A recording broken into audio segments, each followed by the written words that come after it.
Assalamualaikum, sir, an accounting tax class attendee. Today, we would like to explain about long-term investment in financial statement.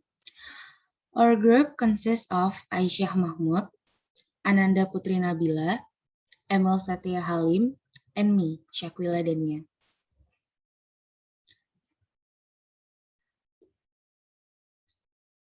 The first explaining is talking about long-term investment in stock. Currently, the development of the use of shares has become one of the options that can be considered an investment.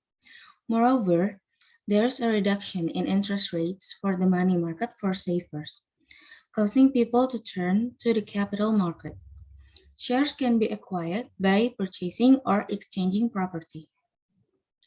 From PSAK number 13, investment in securities, including shares, must be stated at the purchase price plus other costs, including taxes. For example, VAT paid for brokerage services which cannot be credited. In accordance with tax provisions, VAT on brokerage service cannot be credited. And if credited, VAT should not be activated as the formation of share acquisition prices.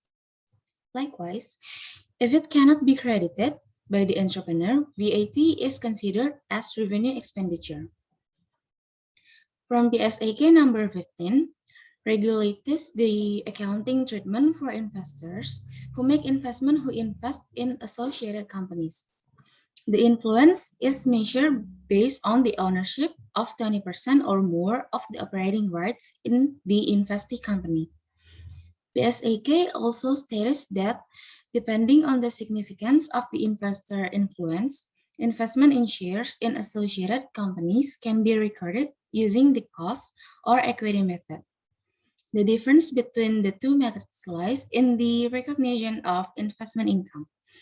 Differences with the equity method, which recognize income in a proportionate way that the investee earns. Meanwhile, the cost method recognizes incomes when there is an official declaration of payment or dividend. The accounting for stock investment varies by two methods. The first is acquisition price for ownership up to 20%. For tax purposes, there is no provision for long-term investment bookkeeping method. Share other than those stated in the explanation of Article 10, Paragraph 5 of the Income Tax Law. The second is equity for ownership between 20% until 50%. The explanation states that the investment in shares, regardless of the percentage of ownership, is recorded at cost, as is the case with inventories. The last one is consolidation for ownership of more than 50%. For example, Giselle founded PT Maju in 1994 with share capital of 10,000 share with Indonesian rupiah 10,000, paid up to 5 million, and the capital in the portfolio is taken by Karina at a price of 10 million, which share premium is 5 million. In 1996, the premium was converted into shares with 10,000 each and given to Giselle and Karina in equal shares. At the end of the year, everything was sold to Winter for 12,500 Indonesian rupiah. In 1996, in accordance with commercial accounting practice, Giselle and Karina will allocate the acquisition price of the shares as an index. The first is for Giselle, which is 5 million divided by 500,000 plus 20 and 50,000, which is Indonesian rupiah 6.667. The second is by Karina, which is 10 million divided by 5 and 00 plus 2 and 50, which is Indonesian rupiah 13.333.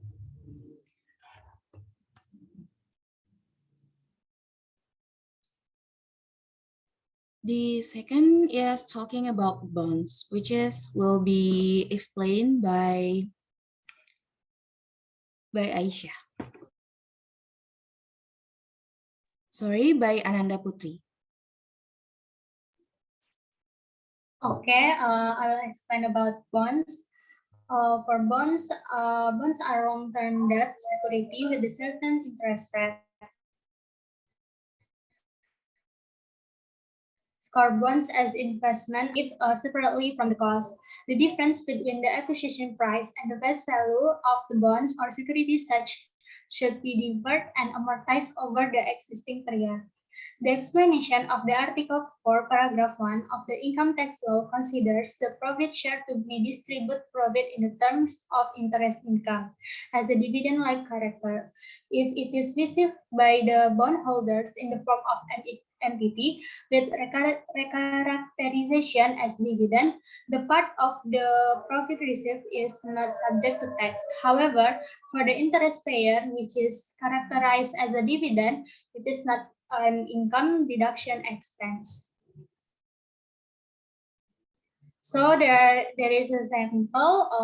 The question is, on July 1, 2003, Buri bought 10 PTA bonds with a nominal value of 10,000 rupiah and exchange rate of 110%, bond interest 12% per year, paid every April 1st and October 1st, broker commission 8,000.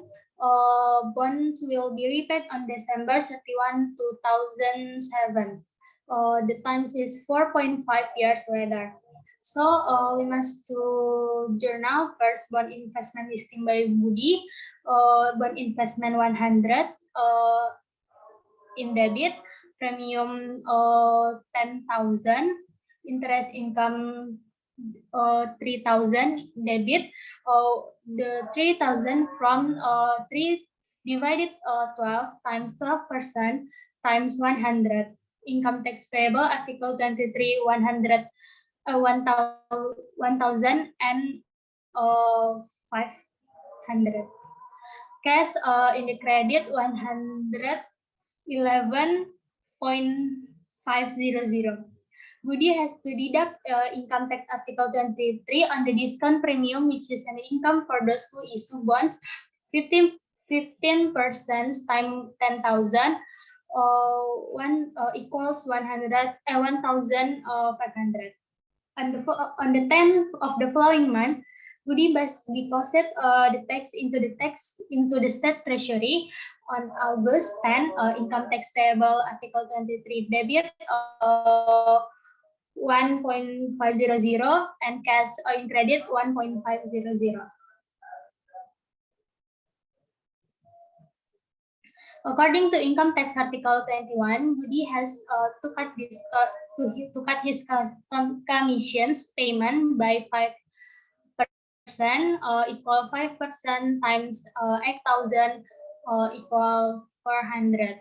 So in July 1st, commission fee debit 8,000, income tax payable Article 21 credit 400 and cash 7,600. On the 10th of the following month, Budi must deposit the tax into the state treasury. August 10, income tax payable Article 21 debit 400 and cash credit 400. The interest income received by Budi is deducted by income tax Article 23 by PTA equal 15% times 6,000 equal 900. So the journal entry on October 1, cash debit of 5,100. Income tax Article 23 paid in advance debit on 900 and the interest income is 6,000. Bond premium amortized 1,111 for 6 months during 2003, which is included in the cost of deduction of interest income. So the journal entry December 31, interest receivable debit 100, interest income is 100, and interest income debit 1.111. Premium obligation 1.111 in the credit, The interest income in debit, it is from 1 divided 4.5 times 10,000. So we can see the interest income in debit the result. And thus, for the bond interest income, it's not income subject to final income tax, so that the end of the year will be combined with the other income and recalculated in Budi annual tax return. December 31, interest income debit 4.889 and profit loss in the credit 4.889.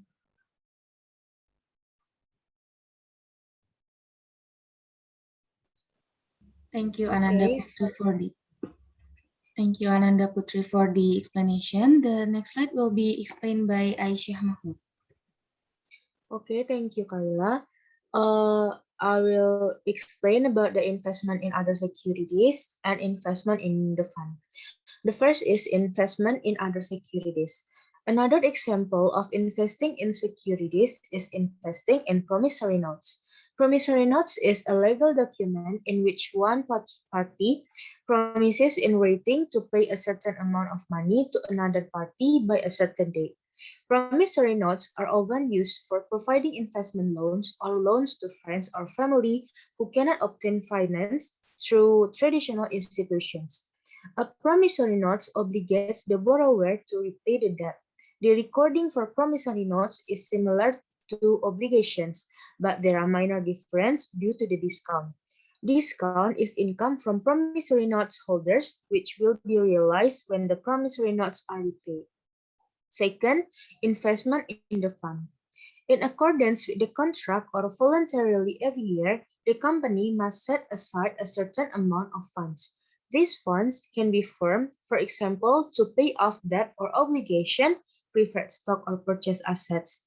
In relation to taxation provisions, for example, with the establishment of reclamation funds or reserves for mining companies whose funds must be deposited with state banks. Furthermore, the funds can be managed independently or handed over to a third party or trustee. The investment of funds can provide results for the company, for example, in the form of interest from deposits and other savings, dividends from share, and rent from assets. In Article 4, number 3G of the income tax law states that as long as the income is obtained by the pension fund foundation whose founder is approved by the Minister of Finance, it is not considered as taxable income. Thus, for tax purposes, there is no income from the said pension fund foundation that needs to be reported as taxable income.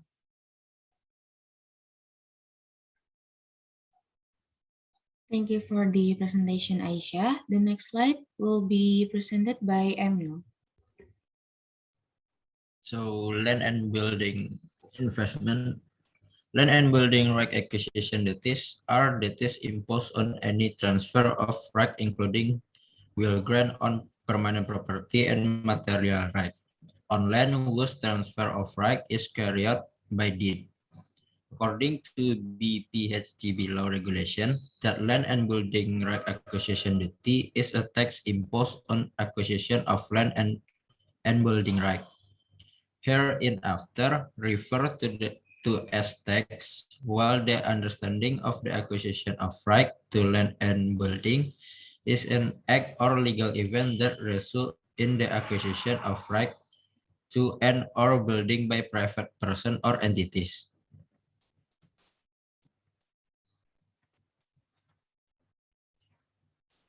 So the object of BPHTB according to Article 2 of Law number 21 of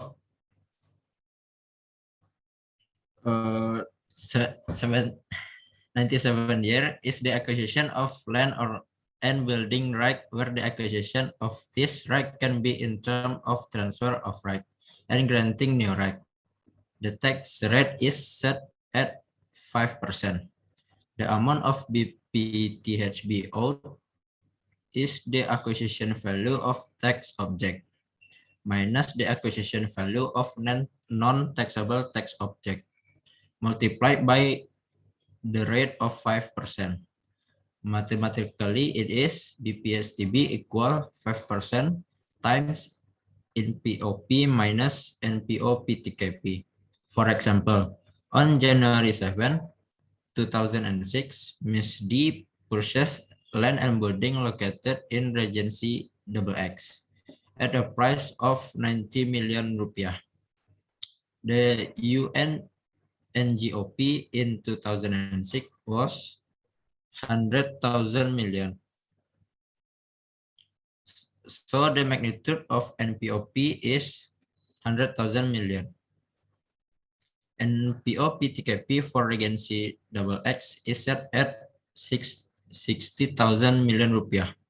The amount of acquisition value of taxable object is 100,000 million rupiah minus 60,000 million rupiah equals 40,000 million rupiah. Then the acquisition of the right is owed duties on land and building right. The notes made on the BPSTB equals 5% times 100 million rupiah minus 60 million rupiah equals 2 million. The notes made on the above transaction are cost of acquiring right to earn and building on debit is 2 million. On the credit is cash 2 million. That's the record expenditure on land, building, right, and concession duties. Okay, thank you for the attention for our group presentation. Wassalamualaikum warahmatullahi wabarakatuh.